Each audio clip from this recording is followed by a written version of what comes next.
Hello students, ഇന്ന് നമ്മൾ പഠിക്കാൻ പോകുന്നത് മാത്സിലുള്ള വളരെ സിമ്പിൾ ടോപ്പിക്കാണ് ഡിസ്റ്റൻസ്, സ്പീഡ്, ടൈം. ഇത് നിങ്ങൾക്ക് എല്ലാവർക്കും വളരെ ഫെമിലിയർ ആയിരിക്കും, വളരെ അറിയുന്ന ടോപ്പിക്കായിരിക്കും. നമുക്ക് ഒന്ന് രണ്ട് ഇക്വേഷൻസ് ഒന്ന് തരുമായിരുന്ന അവിടെ നിന്ന് വരുന്ന എല്ലാ ക്വസ്റ്റ്യൻസും നമുക്ക് ആൻസർ ചെയ്യാൻ പറ്റും. സോ നമുക്ക് നോക്കാം ഏതൊക്കെ ഇക്വേഷൻസ്. ഡിസ്റ്റൻസും ടൈമും സ്പീഡും തമ്മിലുള്ള റിലേഷൻ കാണിക്കുന്ന കുറച്ച് ഇക്വേഷൻസ്. ഒരു ഇക്വേഷൻ പഠിച്ചാൽ മതി, അത് തന്നെ അങ്ങോട്ടും ഇങ്ങോട്ടും മാറ്റിയിടാം. സോ ഫസ്റ്റ് ഇക്വേഷൻ ഇതാണ്. സ്പീഡ് കാണുന്ന equation.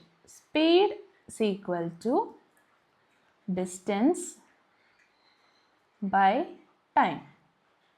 Distance divided by time ആണ് സ്പീഡ്. സ്പീഡിൻ്റെ യൂണിറ്റ് എന്ന് പറഞ്ഞാൽ കിലോമീറ്റർ പെർ അവർ ആയിരിക്കും, സ്റ്റാൻഡേർഡ് യൂണിറ്റ് ആണ്. ഇനി അടുത്തത്, ഇതിൽ നിന്നും തന്നെ നമുക്ക് ഡിസ്റ്റൻസ് കാണുന്ന ഫോർമുല എന്താണ്? Distance is equal to speed into time.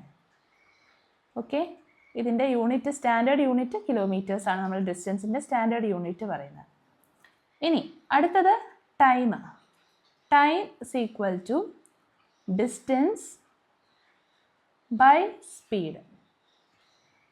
Time നമ്മൾ സ്റ്റാൻഡേർഡ് യൂണിറ്റ് അവേഴ്സിലാണ് പറയാം. ഓക്കെ, ഇനി വേറൊരു കാര്യം അറിഞ്ഞിരിക്കേണ്ടത് എന്താണെന്ന് വെച്ചാൽ, നമ്മൾ വളരെ കോമൺ ആയിട്ട് കണ്ടുവരുന്ന ഒരു ഇതാണ്, മീറ്റർ പെർ സെക്കൻഡിൽ കിട്ടും ചിലപ്പോൾ നമുക്ക്. സ്പീഡ് മീറ്റർ പെർ സെക്കൻഡിലാണെങ്കിൽ നമ്മളത് കിലോമീറ്റർ പെർ അവറിലേക്ക് മാറ്റണം. ചില കേസിൽ നമുക്ക് തിരിച്ചും ചെയ്യേണ്ട ആവശ്യം വരും. അത് ഓരോ ക്വസ്റ്റ്യൻ ചെയ്യുമ്പോഴേ നമുക്കത് മനസ്സിലാവുള്ളൂ.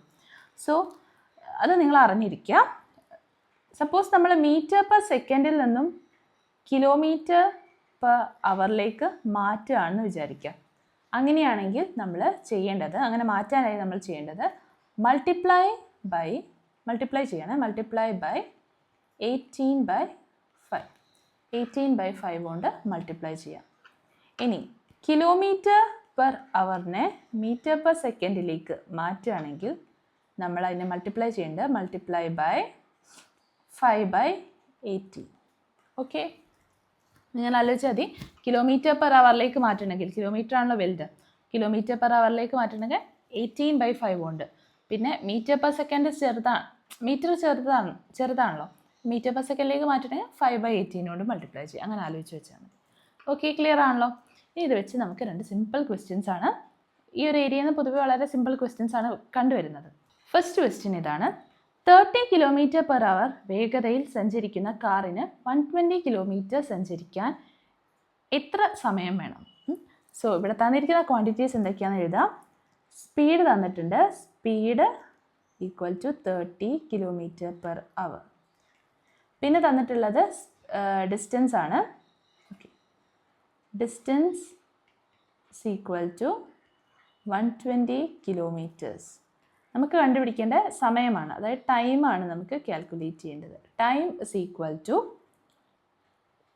എന്താണ്? ഡിസ്റ്റൻസ് ബൈ സ്പീഡാണ്. ഓക്കെ, നേരത്തെ ഇക്വേഷൻ തന്നെ. ഡിസ്റ്റൻസ് 120 ബൈ സ്പീഡ് എന്ന് പറഞ്ഞാൽ 30, that is equal to 4 hours. Okay, clear ആണല്ലോ? ക്വസ്റ്റ്യൻ ഇതാണ്. 45 കിലോമീറ്റർ പെർ അവർ വേഗതയിൽ സഞ്ചരിച്ച ഒരാളിന് 4 മണിക്കൂർ കൊണ്ട് സഞ്ചരിക്കാൻ കഴിയുന്ന ദൂരം എത്ര? അപ്പോൾ തന്നിരിക്കുന്ന ക്വാണ്ടിറ്റീസ് നമുക്ക് ആദ്യം എടുത്ത് എഴുതാം. സ്പീഡ് തന്നിട്ടുണ്ട്. എപ്പോഴും നമ്മൾ യൂണിറ്റ് ശ്രദ്ധിക്കണം. ഇതിൽ യൂണിറ്റ് പ്രശ്നമില്ല. നമുക്കിപ്പം ഡിസ്റ്റൻസ് മീറ്ററിലും സ്പീഡ് കിലോമീറ്റർ പെർ അവറിലും ആണെങ്കിൽ നമുക്ക് ഒറ്റയടിക്ക് കാൽക്കുലേറ്റ് ചെയ്യാൻ പറ്റില്ല. എല്ലാത്തിനും നമ്മൾ സാധാരണ കിലോമീറ്റർ പെർ അവേഴ്സ് അതിലേക്കൊക്കെ കൺവേർട്ട് ചെയ്ത്, ഇപ്പോൾ സെക്കൻഡ്സിലോ മിനിറ്റ്സിലൊക്കെയാണ് തന്നെങ്കിൽ അതിനെ അവേഴ്സിലേക്ക് കൺവേർട്ട് ചെയ്യും. ആ രീതിയിൽ, അതായത് കിലോമീറ്റർ പെർ അവർ ആണ് സ്പീഡിൻ്റെ സ്റ്റാൻഡേർഡ് യൂണിറ്റ്. അപ്പോൾ ബാക്കി വേറെ യൂണിറ്റിലാണെങ്കിൽ നമ്മൾ അതിനെ ഇതിലേക്ക് മാറ്റണം. അതേപോലെ തന്നെ ഡിസ്റ്റൻസിൻ്റെ കിലോമീറ്ററിലേക്ക് മാറ്റുക, ടൈമിനെ അവേഴ്സിലേക്ക് മാറ്റുക. ഇവിടെ നമുക്ക് അങ്ങനത്തെ ഒന്നും ചെയ്യേണ്ട ആവശ്യമില്ല. ഓക്കെ, സോ അപ്പോൾ സിമ്പിളായി കിട്ടും. സ്പീഡ് എന്ന് പറഞ്ഞാൽ 45 കിലോമീറ്റർ പെർ അവേഴ്സ്. ടൈം ഇവിടെ തന്നത് 4 hours ആണ്. പിന്നെ ഡിസ്റ്റൻസ് കണ്ടുപിടിക്കണം. Distance is equal to speed into time, അതായത് speed 45 into 4 is equal to 180 unit kilometres. Okay, ഇത്രയാണ്. സോ ഏരിയയിൽ നിന്നുള്ള കുറേ ക്വസ്റ്റ്യൻസ് ഞങ്ങളുടെ ആപ്പിൽ ഈ ഒരു വീഡിയോയ്ക്ക് താഴെ കൊടുക്കാം. അതിൻ്റെ എക്സ്ട്രാ നോട്ട്സും പ്രൊവൈഡ് ചെയ്യാം.